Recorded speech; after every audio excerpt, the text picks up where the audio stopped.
Artificial intelligence has a physical footprint. The race to build these models generates intense heat, requiring massive amounts of electricity to prevent a hardware meltdown. Western tech companies are currently scrambling to find enough power, turning to a patchwork of coal, natural gas, and nuclear reactors. Beijing's trump card in the global data race isn't a new breakthrough in hardware. It is a specific coordinate on the map. The Tibetan Plateau provides vast empty spaces for solar arrays, high-altitude rivers for massive hydropower, and a naturally cold climate that acts as a free, continuous cooling system for server racks. China has designated this plateau as the essential hard drive for its tech ambitions, physically wiring the region to power the country's dominance in AI and big data. For decades, Beijing maintained control over Tibet through military presence and direct political force. That strategy shifted with the release of the 15th Five-Year Plan. In this assembly hall, delegates formalized a 45-page document that details a radical new vision for governing the region. The plan treats the Tibetan landscape as an underutilized resource, mandating the land and people be engineered into a productive force for the national economy.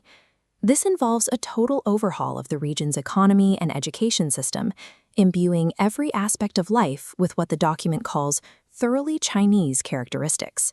This bureaucratic blueprint is designed to achieve total industrial integration, physically and economically merging Tibet into the central Chinese state. The foundation of this machine is the Yarlung Songpo Hydro Project, a mega dam with a massive price tag. The massive investment in this dam is blanketing the surrounding Kham region with infrastructure.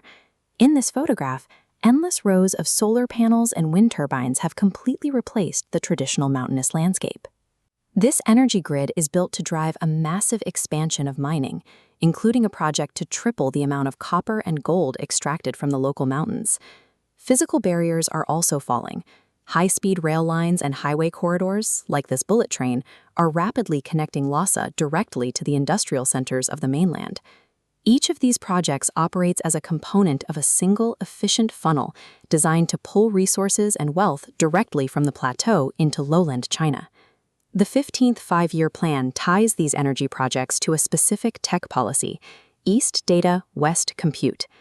Ultra-high voltage grids and fiber optic cables have effectively eliminated the distance between the coast and the plateau.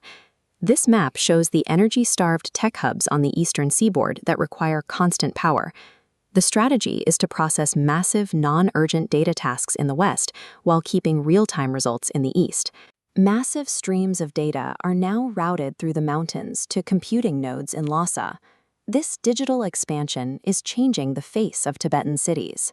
This image shows the contrast between a traditional Tibetan monk and modern server racks, increasingly managed by Han lowlanders moving into the region. Tibet has been hardwired to function as a subordinate back room, providing the cooling and power that sustains China's coastal tech economy. To clear the land for these massive industrial zones, Beijing uses a bureaucratic tool called rural rejuvenation. This policy has led to the forced relocation of Tibetan nomads and pastoralists, stripping them of the lands where they have lived for generations. Displaced families are pushed into standardized border garrison villages. In this photo, a young child is framed against rigid, uniform rows of government housing, where residents are forced into total dependency on state subsidies. As the nomads are moved out, corporate agrobusinesses and mass tourism move in. This crowd at the Potala Palace represents the tens of millions of mainland visitors who arrive every year to see a manufactured version of Tibet. Relocated from their traditional livelihoods, many Tibetans are pushed toward the cities, eventually joining the ranks of migrant workers in China's industrial centers. Internationally, China presents this industrialization as a victory for the planet. The state highlights the megadams and solar fields to position itself as a global leader in green energy and climate action. This narrative masks a different reality on the ground: the destruction of local ecosystems and the requisition of ancestral landscapes to meet the energy demands of distant industrial centers. The advertised green miracle is built on the systematic extraction of resources from a region that has little say in its own development. The 15th Five-Year Plan collapses the geographic and cultural distance that once protected the plateau. By replacing the traditional economy and local language, The state ensures that the next generation is raised with a specific set of values. These students are studying directly beneath a Chinese flag and political slogans painted inside their classroom. The economic machine being built today, the dams, the mines, and the data centers, cannot be easily dismantled once it is operational. The ultimate consequence of this blueprint is the creation of a region so thoroughly integrated into the mainland that the true Tibet can never return.